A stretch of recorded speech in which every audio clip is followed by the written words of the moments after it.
Have you ever asked yourself kung sino ba talaga ako? Is your identity based on your appearance, your achievements, or something deeper?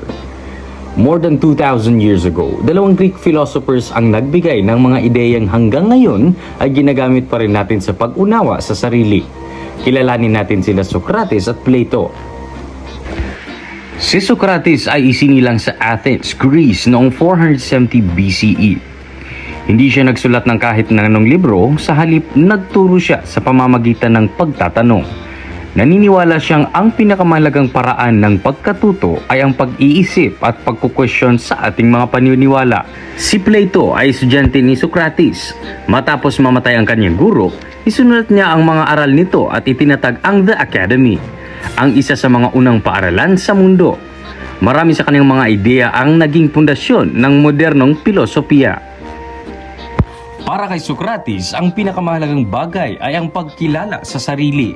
Naniniwala siya ang taong tunay na nakakaunawa sa kanyang sarili ay may mas nakakagawa ng mga tamang desisyon.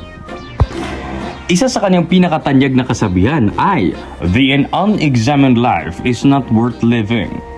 Ibig sabihin, kung hindi natin susuriin ang ating mga iniisip, kilos at values, mahihirapan tayong maging mabuting tao. Ayon naman kay Plato, ang tao ay may tatlong bahagi ng kaluluwa. Una, ang rason na siyang nag-iisip at gumagawa ng tamang desisyon.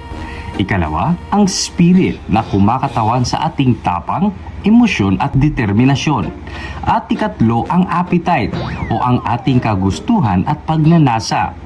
Naniniwala si Plato na magiging maayos ang buhay natin kapag ang reason ang siyang namumuno sa ating mga emosyon at kagustuhan. Pare, ito na yung sagot sa quiz natin mamaya. Kung si Socrates ang tatanungin, hindi sapat na sumunod lang sa ginagawa ng iba. Kailangan nating tanungin ang ating sarili. Tama ba talaga to? Ano ang magiging epekto nito sa pagkatao ko?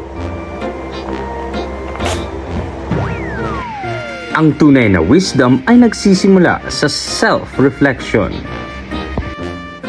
Sa pananaw naman ni Plato, may conflict sa loob natin. Maglaro ka muna. Kaya mo yan. Sige, tapusin mo muna ang project bago maglaro. Kapag reason ang nangunguna, mas nakakagawa tayo ng tamang desisyon. 2,000 taon na nakalipas, ngunit relevant pa rin ngayon ang mga aral ni Socrates at Plato. Sinabi ni Socrates na ang tunay na karunungan ay nagsisimula sa pag-uunawa sa sarili. Samantala, ipinakita ni Plato ang kahalagahan ng pagbalanse ng reason, spirit, appetite upang mamuhay ng hustos dito sa buhay.